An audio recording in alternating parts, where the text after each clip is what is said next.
Jin Lan Yes. Cera. Okay, great. Thank you. About your book, Awakening. Yes. Very exciting. So the journey to awakening. What can you tell us about the personal challenges you faced in 2020 and how they led you to explore the law of attraction? First, thank you for having me, Kathleen. In the early 2020, I was newly divorced and unemployed, and I have 2 slipped discs in my spine. Mm-hmm. And, many things were not very happy happening at the same time. And so it's just like a chain of the bad things happened, but then I feel like I have no idea what to, and so I feel like all the doors shut down for me, and I felt like there was no exit. Right. So, yeah, and then a chain of events happened to me, like the mode of my life changed from the survival mode to the abundant mode.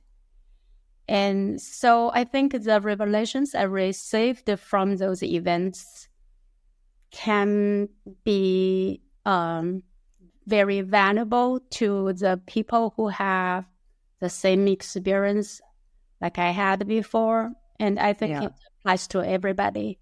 So I think I would write this book because I believe that each one of us can do the same thing.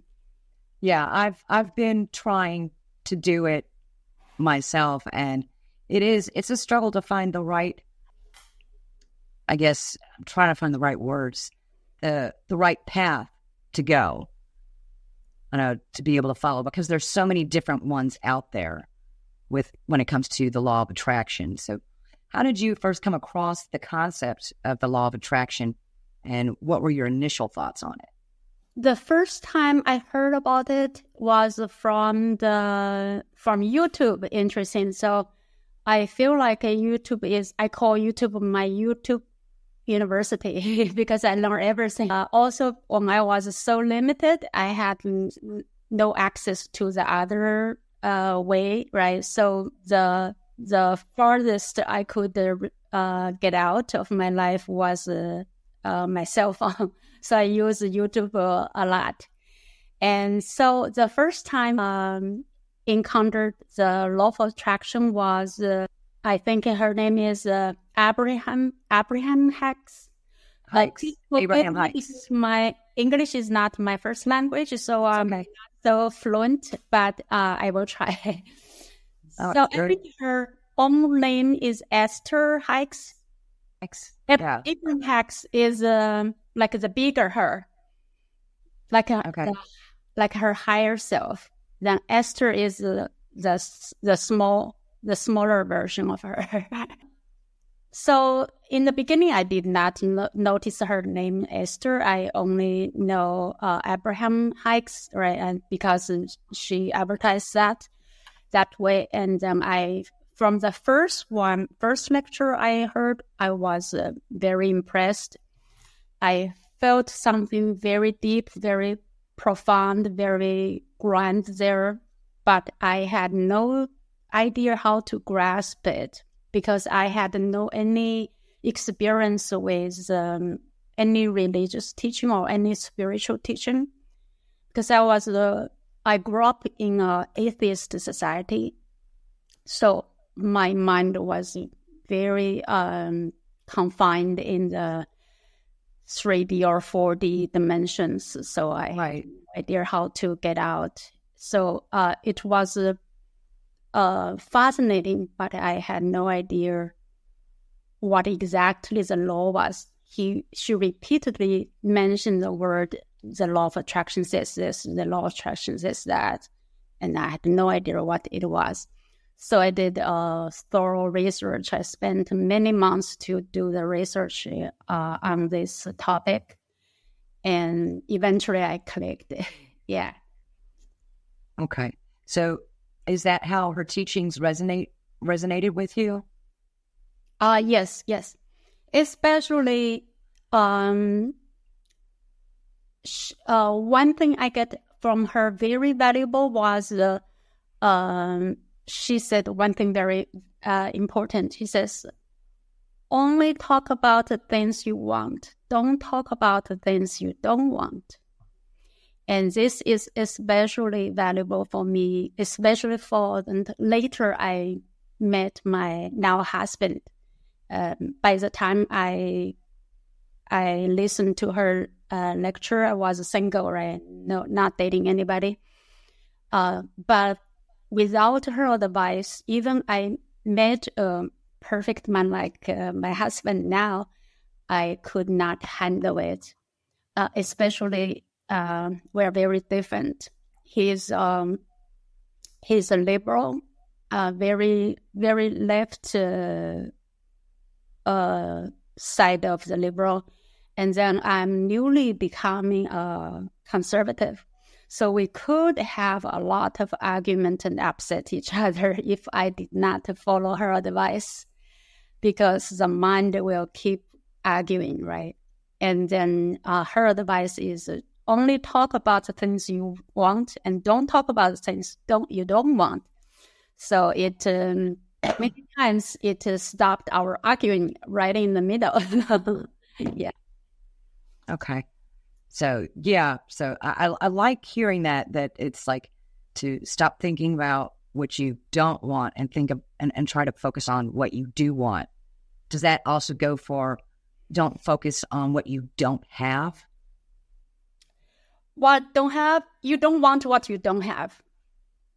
You don't want the idea of I don't have this, I don't have that, right? You don't want to have this idea in your mind to make you believe I don't have this, I don't have that. Okay. You want to have a happy mood first. You first need to the thing she was teaching was like we all have actually all the power to manifest what we deserve. But the problem is we are not having the right method to manifest, to attract what we want in our life. So, changing the mindset. What? Changing our mindset, getting rid of the words can't and don't. Right. Yeah, that's I think that's the most valuable things I get from her. She taught a lot. But because I was kind of feel like I was hungry in this area, right? So then I started a lot of the other area, try to see if there is any other teaching are doing the same or towards the same goal or prove each other that's scientific, right? Because my mind is constantly trying to find the scientific evidence to prove that's valid. Okay. So now I understand that your journey on this also went with Rhonda Byrne's book, The Secret. How did that contribute to your understanding of the law of attraction? I think the best thing she did was two things I get from her, very valuable. Although some of the things that I did not digest, like you just need to envision you have $1 million check in front of you and then ask the universe to give you, then it will show up. I did not digest that. I believe there is a lot more work to do than that. But two things she mentioned are really very valuable to me, especially I did not have, any clear concept in this area, right? So she made the what Esther said in more detail, right? So I appreciate that a lot. They both are brilliant, but Rhonda, she has pointed out in more detail. So she says that the universe communicates with images. So when you envision something in the mind, and then that image will synchronize with the other people or other places that have the same, then they will synchronize with you. Then you will be delivered what you want.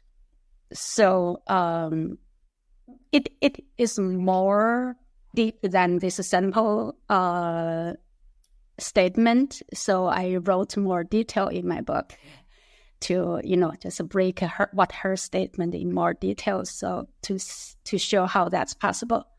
Okay. Yeah. So you broke it down more and gave it more information and structure to what she said.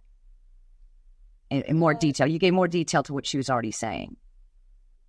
Not exactly what she's saying, just break down how that could be possible if you do not go through the minor, the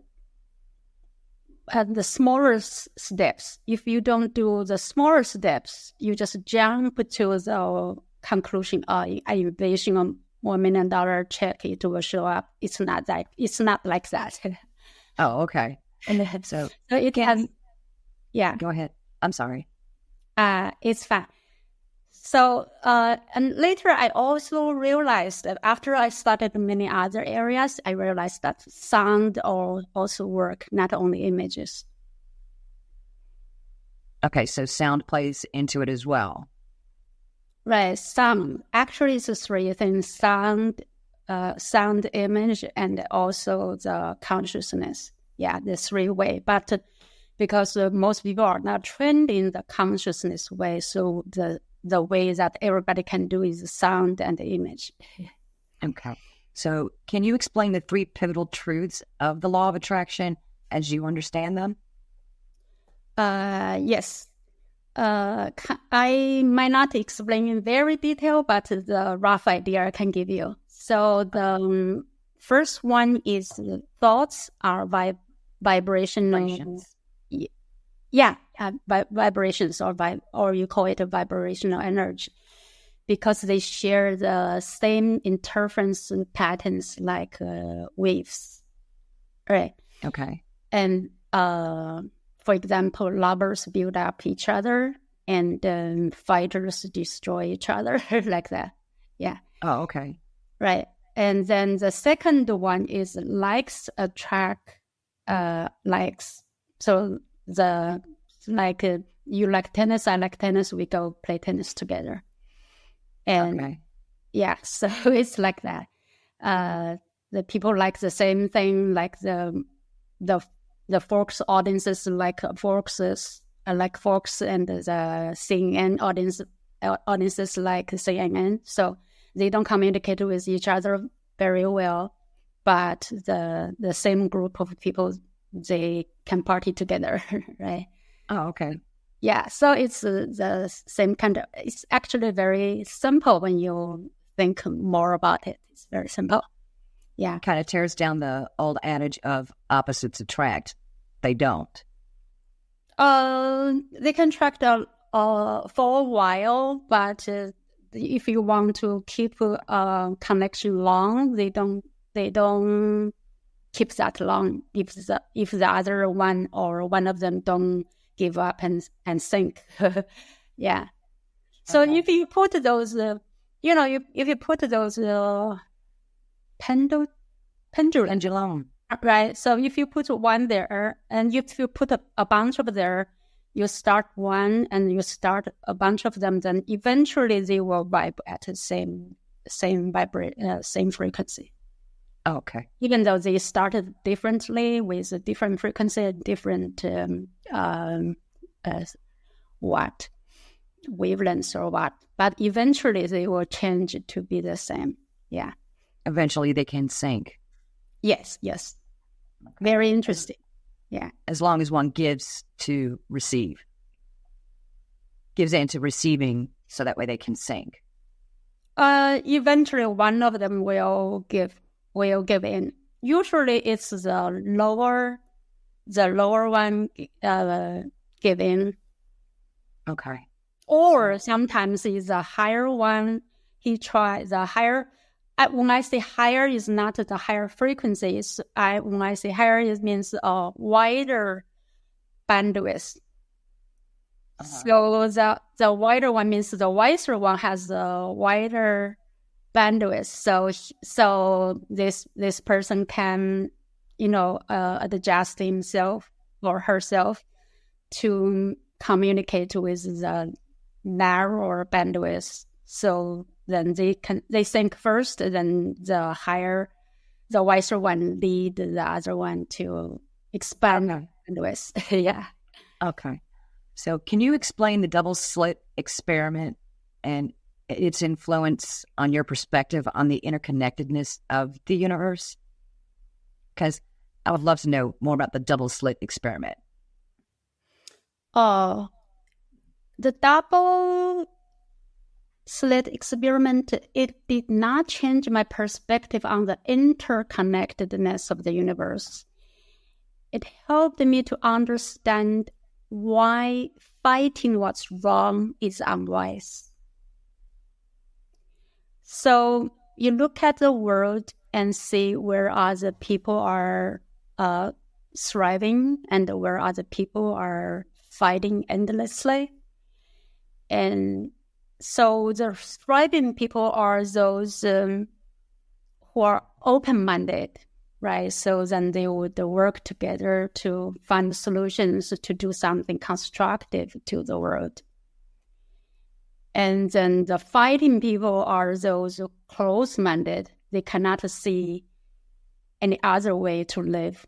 So they just stay in the mindset so they just focus on the fight. Okay. So what really influenced my perspective on the interconnectedness of the universe is Qigong, actually, because it can change. I mean, it can use a mind power to change things like million miles away. I mean, that is like exaggeration probably, but I do know people can change them. Change things like thousands of miles away. That's true. Yes. By using Qigong? Yeah, actually, it's just using mind power. Yeah. Oh, okay. They can do that is because the whole universe is connected, right? As one, right? It's just normal people did not practice that, then you don't know how to use your own mind power. But everybody has this function in it. Oh, okay. It's just being able to tap into that is based on what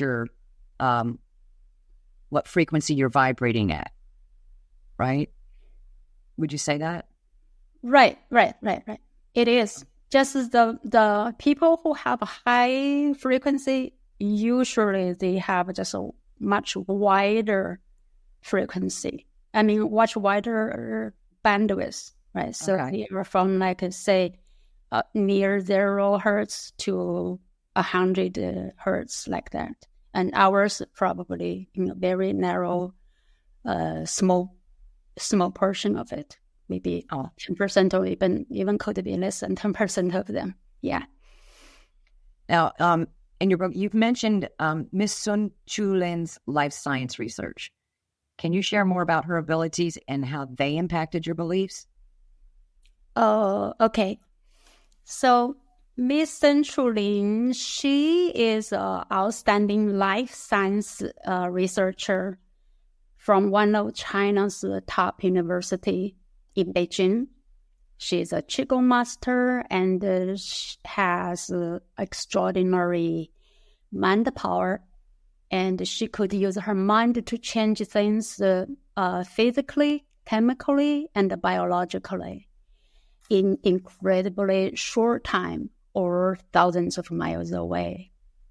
So there are many videos of her lab experiments and some interviews on the internet, and I cited them in my book. Okay. So her life science research, it can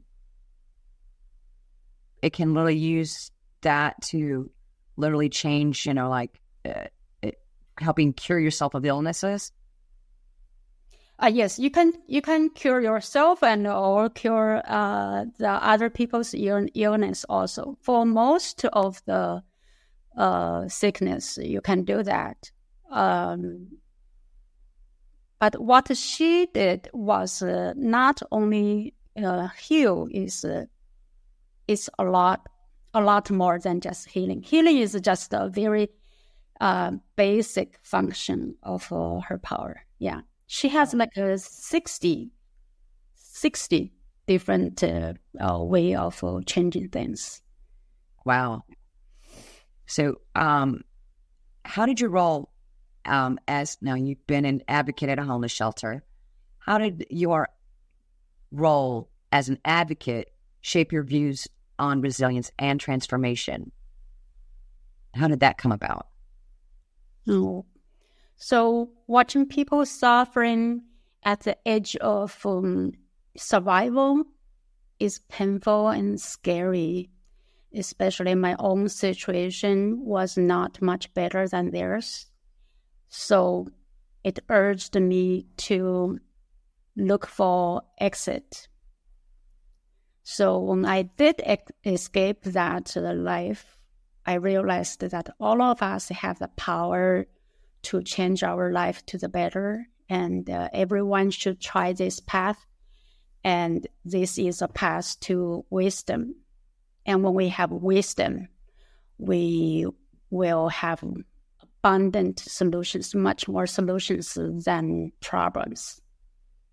Okay. So that is my a kind of promotion for wisdom for my book. Yeah. The book is for the purpose to want people focus more on wisdom instead of intelligence. Oh, okay. Now, yeah, that's something that I've been learning, that there's a difference between wisdom and intelligence. A lot of people try to combine the two, but they are two totally different things. Totally opposite. I did not know that until actually the last year's study, right? So for this book, I studied a lot. And then some wise person broke it down very, I think in very accurate language. So he says, intelligence is knowing the ability to know the differences. And then wisdom is about ability to know the similarities, right? So that means intelligence is our left brain, is the judging mind that keep analyzing, reasoning, right? And that's what our mind doing and cannot stop. And wisdom is knowing the similarity, which is what? Which is compassion, which means when you have compassion, you can accept, or your vibration can reach much broader radius, and then you understand more, and also then any other people's intelligence or knowledge or resource can become yours. But if you do not have that compassion, then you do not have the access to the other dimensions. So then you narrow yourself in a small world. That's what I did to my own life. When I was younger, I was very relaxed. I was not as intelligent. I did not go to college. So my life was thriving, and I had a very abundant young life. But after that, I was searching for education, because I thought, that was a pity I did not have the higher education. So I worked very hard to develop my intelligence. But actually, that's the developed intelligence put me in a small world, could not see any other way. And that was very hard to get out. Yeah. So this I need to thank Esther, because she was teaching how you can relax the mind so you can hear your heart. Oh, okay. Now, during the time, during COVID-19, you worked in the shelter. How did that affect your outlook on life? working in the shelter during COVID-19? Oh, the shelter was well built, like a brand new 3-star hotel. Each family is given a room and given some necessities, but they can be kicked out anytime if they break the rules. And there was a beautiful young dancer, and she was kicked out during the very cold, icy cold winter. And she was only given a few hours to leave the place, right? So, and she had a baby just like 2 months old, less than 2 months old, right? Yeah, and she was a single mother with a little baby, and she was kicked out. So she had no place to go. So she brought her all belongings to the, those homeless people camp in the Truckee River, by the side of the Truckee River. They can't live there. So she brought everything there, and but she could not support the baby, not that way, right? So she was giving her baby to her foster mother. This girl was kind of adopted by a foster family. So she walked out without the belongings, and she went to her foster mother. When she came back, that camper, the homeless friend, took all her belongings and the tent away, ran away. So she lost everything. And it was very cold, and she was only with her sleeping dress and her sandal, right? So she walked for hours to my workplace. And that's the home shelter I was working. I work in the evening. So she walked all the way until midnight. She found me to ask me to give her some money. And I did not have much money. I just gave her what I have. And I gave her my down quilt pillow and some sweaters to her, right? And watching her leave, a beautiful girl, very beautiful girl. And then I feel like my heart wrenching. But then I feel like I couldn't change her life. And I could not tell her what to do because I had no idea. And things like this, like every so often, almost every week or other week, things like this happen. Every time when it happens, my heart ache. Yeah. So, and then I was thinking, I could become like them any day. Right. And actually, it later happened to me. But good thing is by that time, I already found the law of attraction. So then I focused on myself to make myself to be the light. So I changed my life. But before I saw them, things like this happening, I did not have the surge. I was still using my mind trying to figure out, I maybe do this, do that, do that. And I tried every way for like many years. I had been trying all kinds of things. None of them work. And so I was like shut down every door for me that my mind could not think. So it's when the mind could not think, then the intuition kicked in and then gave me guidance to me to show what I should do. Very interesting. Yeah, it does. So yeah, I'm loving this, and I'm looking forward to taking all the information in your book and trying to put that into practice, because it's been something that I've been working on for a while now with the help of my friend, who's a lot more awake on this type of journey than I am. Now, you said that you have a couple of slip discs. How did you manage the physical pain while navigating other challenges?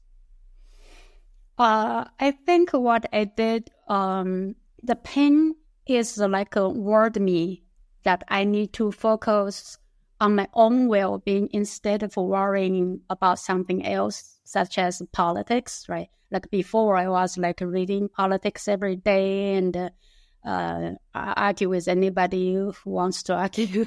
And so my mind was not focused with inside of myself, and just like wasted my energy. And then when the pain happens, that reminds me I need to focus on myself. Not only that, I need to focus on the immediate present. So I counted each survived day as a victory. So although all the doors were shut down for me, I knew I was about to give up. So people outside of me did not know I was experiencing so much pain and stress, and kind of, the feeling of a failure. And as a proud person, I feel like I do not allow any other people to see me as a failure. Right. So I feel like, no, I have to find a way to exit this situation. Yeah, now, the wrong way was that I thought I could figure out from my mind. The mind can never help you. No, have to put the mind down. Have to learn how to relax the mind. Were you able to use, what you were learning to be able to help control your pain? It's not control the pain. The more you focus on the pain will be more pain. It's not to focus on the pain. It's focus on immediately what's more important, right? So it's like, okay, I need to eat. So I focus on making the food, right? Mm-hmm. Immediate, each step, what's important on the food. Okay, now I feel like the more important thing is I have to be able to breathe, right? And then the breath is more important for me than the pain. You focus on other things that's more nurturing, or your life depend on it. You focus on that thing instead of the pain, because the pain is, no matter you have a pain or itch, the more you pay attention to it, you give more energy on that problem, then it will become worse. Oh, okay. Yeah. So when I was doing those exercise to change to heal myself, so I focus on each movement, and I envision when I become healthy, what I will be like. Right? Okay. So focus on that. Don't focus on the pain. Yeah. Okay. So in other words, change the focus, so that way you change the perception, and it becomes less by changing your perception and focusing on other things. Right. So the pain becomes less. Build my muscles. So when the small muscles around the spine, when those small muscles become stronger, then it lifts the pressure from this disc, so that this can touch the nerves and the pain will disappear. Oh, okay. Now, and that's the thing the doctors can't help with. Doctor giving me shots, giving me a lot of things to do. It doesn't help. So what led you to believe in the potential of the law of attraction despite your initial skepticism? I think there are 3 things. The first thing is the double slit experiment. So I know that if you synchronize with another wave, right, and then you will become stronger. Your amplitude doubled. So I understood that. It's also very good. I actually was reminded by another TED Talk lecture. Someone was talking about the double slit experiment. I did not have this pop out from my mind. So it's inspired by that lecturer. I forgot her name. So bad. It's a very beautiful, wise woman. Yeah. And then the second one is quantum entanglement. And the third one is the practices of Qigong and the Buddha Dharma and the prayers, right? And also before the last year's studies, and I mentioned a chain of events happened. I did not know the relationship between prayers and meditation or the qigong. I did not connect them together. So after I watched those life science studies, then I understood why they work. Yeah. Oh, okay. So can you share more about the influence Esther Hicks on your journey? Sure. So as a lifelong atheist, it's hard for me to recognize God because I learn everything through the experiences of my six senses. So if I recognize the experience, I can't believe. Okay.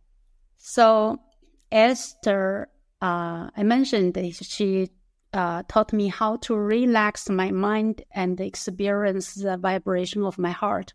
I mean, not the heart beating, but kind of an inner voice from within, right? So she was teaching this, and I followed her. That's very important because my mind made me to believe that I was just this body and I could not hear my own heart. And she said that you are not a drop of water in the ocean. You are the ocean. So I was supposed to feel the vibration of the ocean instead of just feeling the drop of water.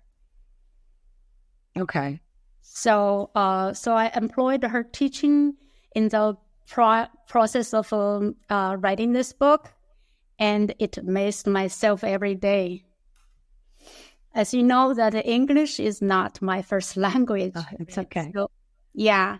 So it's even very challenging for me to write such a profound topic in Chinese. But during the process, I wrote like a pro. I was excited every day. Yeah. And I could not believe I finished it in less than 1 year. My first book took me like a decade to finish. Yeah.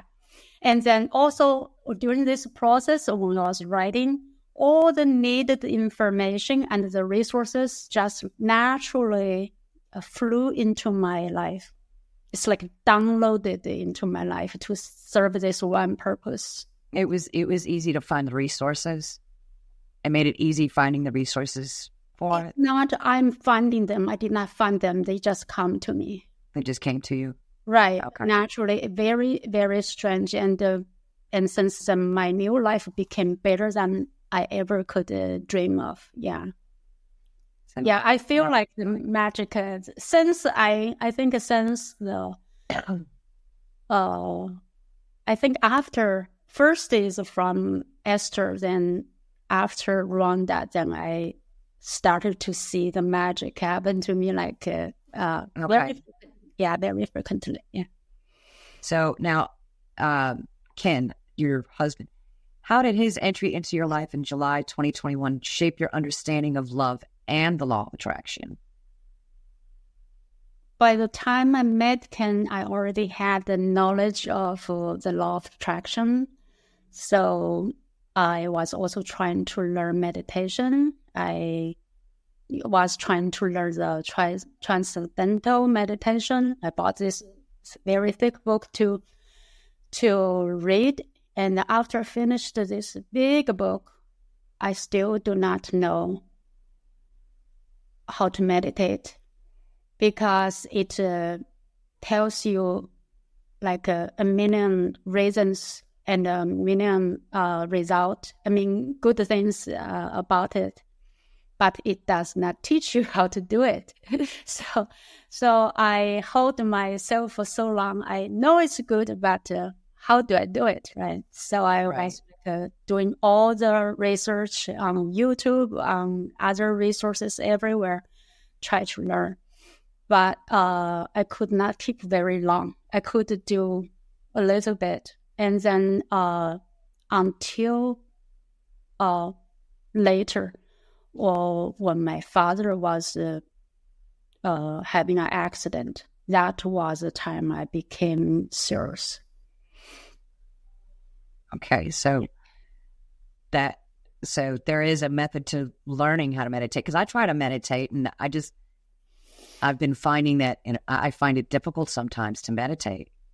It's difficult for everyone. There are many, many ways. In the Buddhist teaching, it says it has 84,000 Buddha Dhammas, 84,000 ways to help you to do this, right? Which means everybody does it differently. And if this doesn't work, try another way, but find a way you feel it's most suitable for you, and then you stick with that way. The way to build a habit is to do it at the same time every day. Like, okay, same time after you have a coffee or after you wake up, at the same time. You can start with very short time, like 2 minutes. Yeah. In the beginning, it was hard to do, like 30 seconds. Yeah. Like I count my breaths like in less than 20, then my thoughts took me away. Yeah. Okay. So now, how do you reconcile your scientific background with the metaphysical aspects of the law of attraction? I think the law of vibration and the double slit experiment, these two things helped me to bridge the gap between science and the law of attraction. The law of vibration states that everything in the universe is in motion, so your thoughts is not exceptional. And then the double slit experiment made me confident that bigger dreams can be achieved by synchronizing with like-minded people. Okay. Yeah, like now you and I, we are communicating, right? And right. Yeah, if we don't have the same interest, we would not sign up for this task. Right. No, and I'm taking all of this in, because this is stuff that I need to learn, to go on this path, because that's what I'm trying to accomplish. Now, did the pain that you've been going through with your slip disc, was there a role that it played in your journey towards your spiritual awakening? Yes. I think every step was the pain directed me.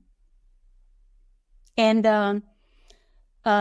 the huge pains stopped me from thinking and allowed my intuition to guide me toward spiritual awakening and self-realization. And when I mention spiritual awakening, I mean I eventually connected to the source of wisdom. I thought I had wisdom before, but I didn't. And that was why I experienced so much pain and felt limited, right? And when you felt limited, it's very painful, right? Right. Yeah. Sorry. Oh, no, that's okay. I completely understand that. Yeah. As long as I wasn't painful enough, and then I would keep thinking and trying in the wrong direction, because you feel like I'm a smart person, I can figure it out, and you will keep right. And the thinking will not lead you to the right way. The right way is to stop thinking. But stop thinking is impossible for us. That's why we need this meditation. Yeah.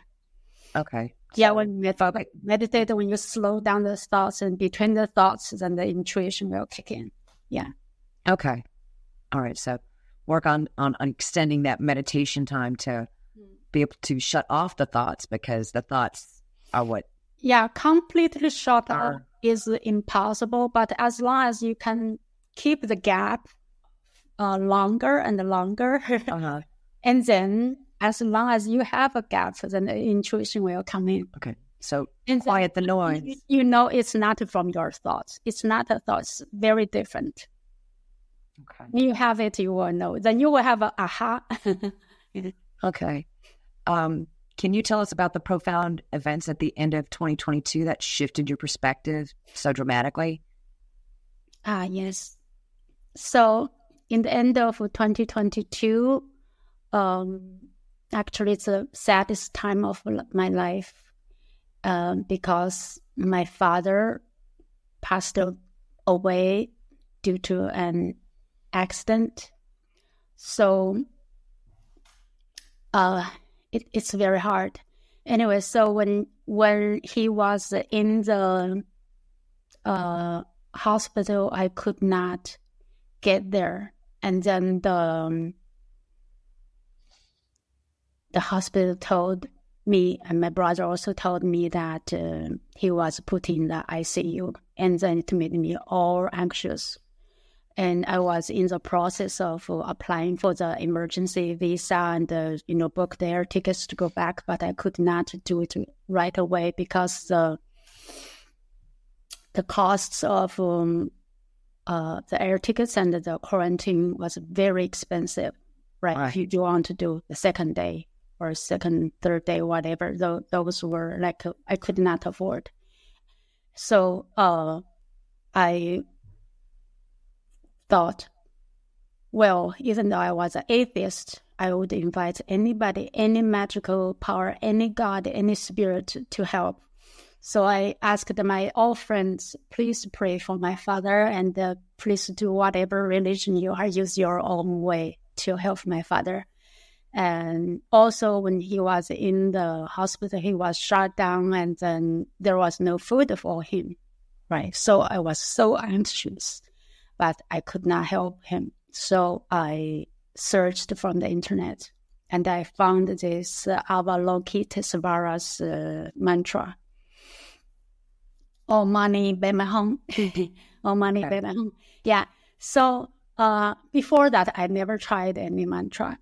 And I could not believe how can a mantra do anything, make any difference, right? You're doing here and some things there. I had no idea. But by this time, I was kind of, well, it maybe works. If a cell phone can receive, can talk, can see from so far away, maybe mantra works, right? So it was like, I wish it work, or any other religious teaching might work. Please help, right?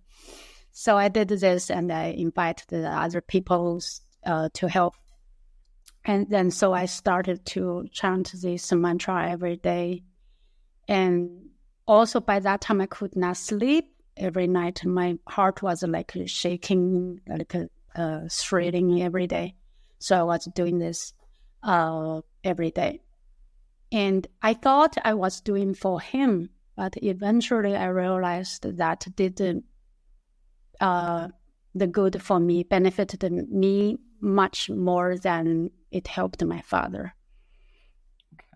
Yeah, I don't know how much he gets, but I know I get. Yeah. So it helped you more than it helped him, you would say? Yeah, I feel so. I don't know. I hope he did. Some other people say he did, but I don't know because I could not communicate with him with language. So, one thing is I know when he was in the hospital, I know he was helped. And so he was shaking every time when the nurses touched him, moved him. He was like shaking like that. And then every time I jumped to him, I hold his arm, and he was like not only shaking, he was like cramping, right? That's very hard for him. So I hold him, and then I chant this. I chant this like in just like a few minutes, like in 5 minutes, he would calm down. Probably sometimes 2 or 3 minutes, he calmed down. Okay. Kind of when I keep doing it, then he calmed down and not shaking. Yeah. So you were eventually able to get to him, to be by his side? Right. I did eventually. It took me several weeks to get to him. That's good. Yeah. So it's so bad. That was a heart-wrenching experience. I can't even talk into this too much. It's just too.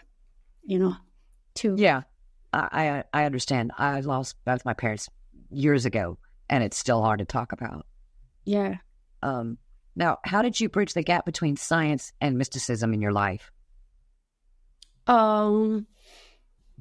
Before it had a huge gap. It's like impossible to bridge it. And then it's that flood of information of science studies, life science studies.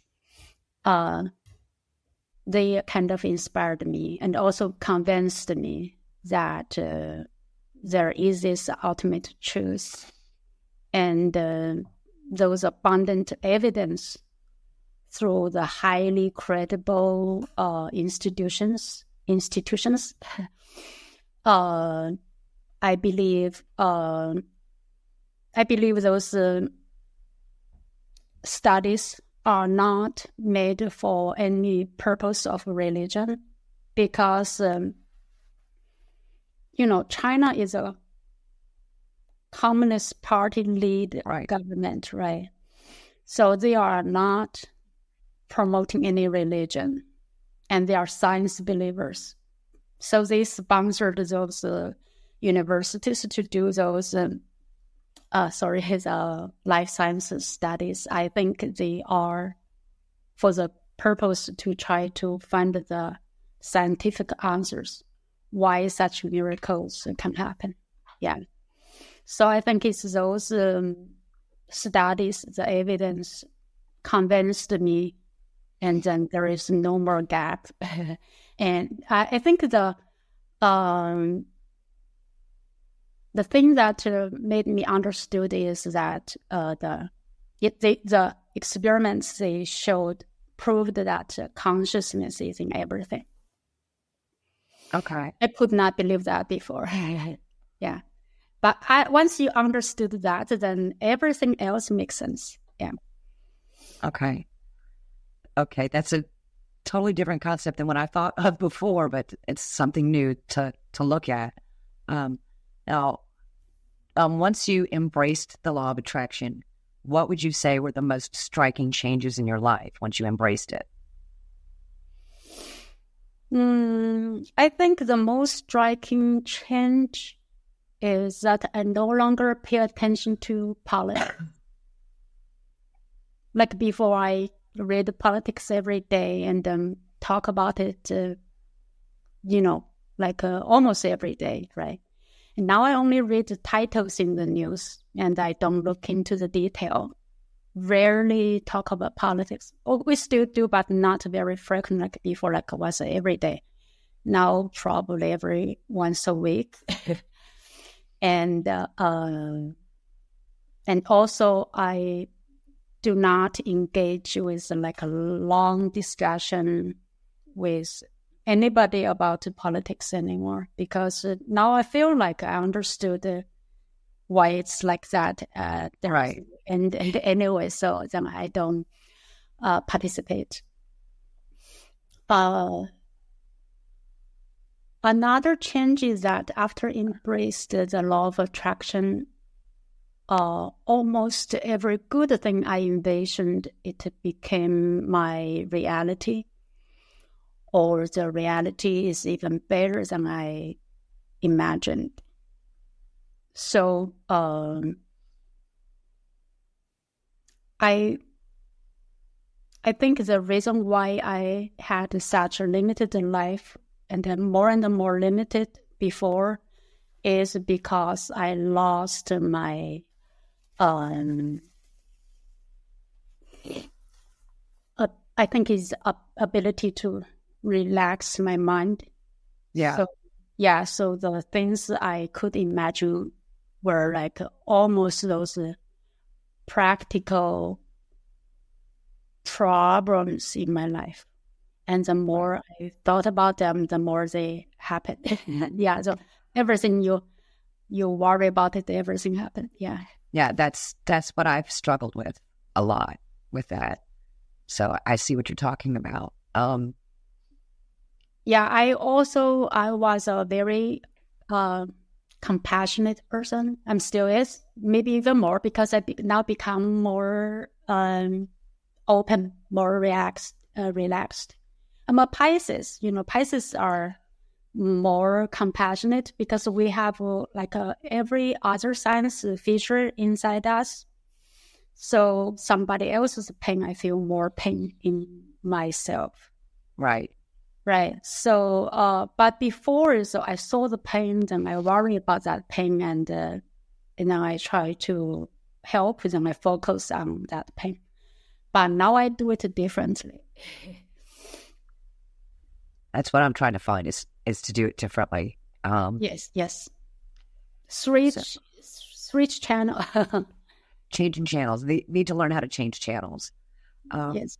How did the teachings of Buddha influence your understanding of self-sufficiency and awakening? So before I learned the Buddha's teaching, I thought that my life is just the body. It will end when the body is dead. And I did not know that I am much more than my body. The Buddha's teaching helped me to understand what my true self is self-sufficient, and how it's the same like what we said about the meditation. So the teaching, the Buddha's teaching is kind of give you 84,000 ways to let your mind to relax, to rest, and then so your true self can shine. Yeah. Okay. So it's like the true self is like a mainframe computer, right? Okay. And then so we are on the terminal. Yeah. So it's not that we are just the computer disconnected with the mainframe. It's like every computer has access to all the information in that mainframe computer, as long as you have the password. And the Buddha's teaching is give you those passwords. And you do it, you remember your password, and then you will go there. Yeah. So, how would you put the Four Noble Truths of Buddhism into relation to the law of attraction?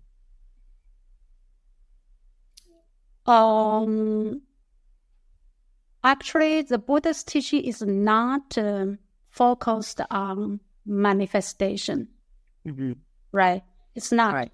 But by doing it, your life automatically become abundant because you get rid of the negative thoughts.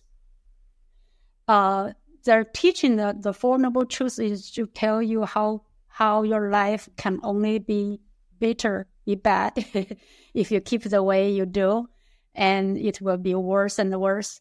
And he wants you to know the Four Noble Truths, so you change it. You learn the teaching, you practice it, and then you obtain wisdom. Then you're out of the bitterness. Then you do not have to suffer. Then you can be totally free and wise, right? But his purpose is not to teach you how to manifest, but that's a side product. It's a byproduct. Right. It's a byproduct. Yes. Okay. So there are a lot of people, because their ego is very driven, so they want to be Superman or do some, miracle things. But those kind of focus can lead you to the wrong way. Yeah. Okay. So one final thought, and this is like really important to me. So what advice would you give to someone struggling to believe in the power of the law of attraction? Well, we cannot change anybody else but ourselves. So the only advice I have is just keep an open mind and try. It won't hurt. But there is no way you can change anybody else. You can't change you. Change yourself is so difficult. So don't imagine to change your spouse or kids or friends or some strangers or people from another country. It's impossible. Okay. So, yeah. So the Buddha's teaching is like you change yourself to be the light, and then when your surroundings see you shine, and then they want to be like you, then you can Okay. them. Right? It's like that. But there is no way you can change them. Right? Okay. But open mind, just relax and identify. I mean, observe our thoughts to identify the voice is from our ego, Okay. heart. From the ego, it's emotional. If you are emotional, that's from the ego. Okay. So if you're angry, upset, or overexcited, those are from the ego. If it's from your heart, it makes you tranquil, peaceful, and just like, very stable. Yeah. Okay. So and very sure. So,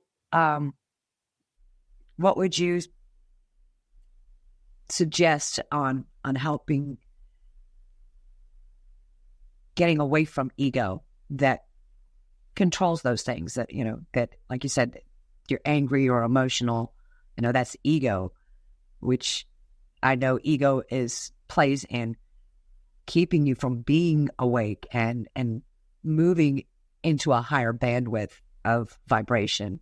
How do you, I mean, is that through more meditation? I know, how would you suggest, getting through that?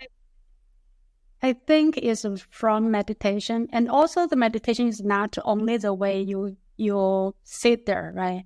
And you can meditate through the things you are doing when you are walking, when you are doing something that's repeatedly doing, that is a meditation too. Okay. So it's just pay attention to observe your thoughts.